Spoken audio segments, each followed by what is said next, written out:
Karong umabot eleksyon, atong makita ang ilang manindot nga pahiyom. Anga oy, ipit yun. Duol na ang eleksyon, daghan na pong bakakon.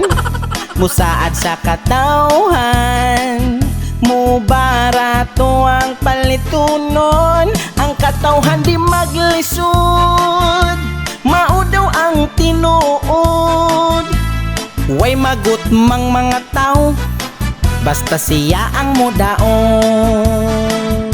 Happy-happy ang katawhan kung siya ang butaran.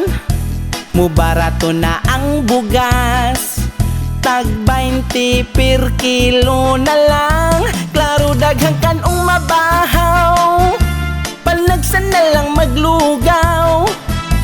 Tag 20 kilo kunos bugas, grabe gayud pagkasiaw.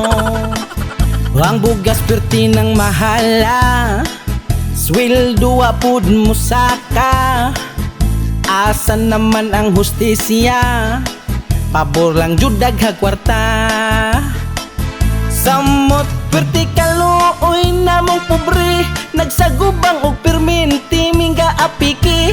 Kanus apa kaha ang bugas nga mo 20, duda na ko murag nagkaduol nagyud kini. Ala buto hibutari suportai, kanang plataporma nilang bugas kay mo 20. Unya inig humantaga antag ngisi-ngisi, purya buyag wa gabae.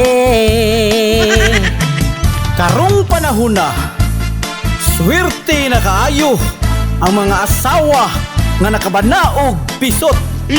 Kay kung mahutdan sa bugas, naaslay tik-tik nga madaginot. Nagpait yun tahigala, karon nga terminuha. Lisod tigo mong kwarta, pirming way sulod ang pitaka. Tungod sa gasto unon, dili jud ka katigong. Labi na ikaw pamilyado, utang-utang sigurado. Lami unta isayaw, kung dunay daghag kwarta.